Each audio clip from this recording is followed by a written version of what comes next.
কিয়ামতের 10টা নিদর্শন আছে বড় বড়, তার মধ্যে একটা হচ্ছে দাব্বাতুল আরদ, জমিন থেকে ফুঁড়ে একটা প্রাণী বের হবে।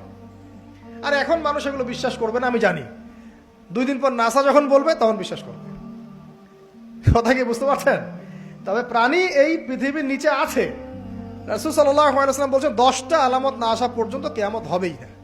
তার মধ্যে একটা হচ্ছে দাব্বাতুল আরদ, জমিন থেকে একটা প্রাণী বের হবে। এবং এই প্রাণী শুধু বেরই হবে না, মানুষের সাথে কথাবার্তা বলবে। এবার মানুষের সাথে কথা বলবে প্রাণী। বিশ্বাস করছেন? এখন বিশ্বাস করছেন না জানি, কিন্তু প্রাণী মানুষের সাথে কথা বলবে। আল্লাহ পাক বলাতে পারেন না? পারেন। আচ্ছা, সামনে যান। ওই প্রাণী যখন দাঁড়িয়ে আছে রাস্তায়, এখন এই বালক বলছে আজকে আমি প্রমাণ করে নিব যে আল্লাহর আনুগত্যশীল ওই পাদ্রী সঠিক নাকি ওই জাদুকর সঠিক।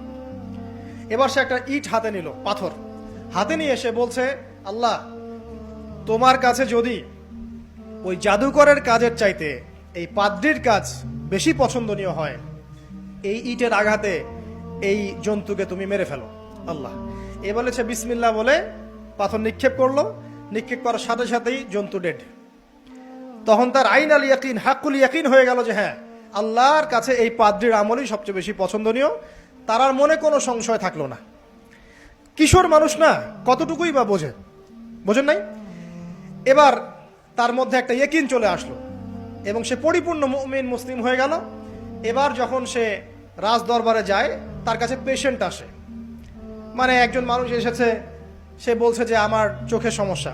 সে চোখে হাত দেয়, হাত দিয়ে বলে যে আপনি আল্লাহর প্রতি ঈমান নিয়ে আসেন, আমি আল্লাহর কাছে দোয়া করব, চোখ ভালো হয়ে যাবে।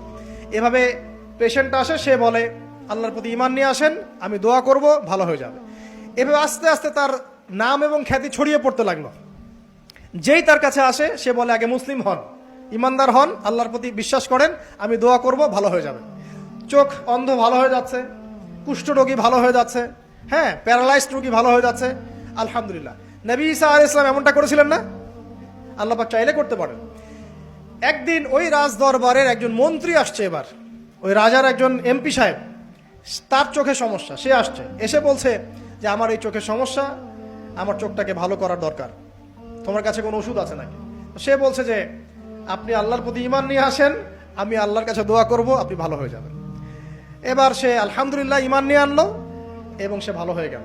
এই ভালো হয়ে যাওয়ার পরের দিন যখন সে আবার ওই পার্লামেন্টে গিয়েছে আর কি, ওদের তৎকালীন রাজদরবারে, এবার রাজা ওকে দেখে বলছে যে তোমার তো চোখ অন্ধ ছিল, কিভাবে শেফা লাভ করলে? তো সে বলে না কিভাবে শেফা লাভ করলো, সে বলতে চাচ্ছে না, কারণ সে আজ করছে যে বললে সমস্যা হবে।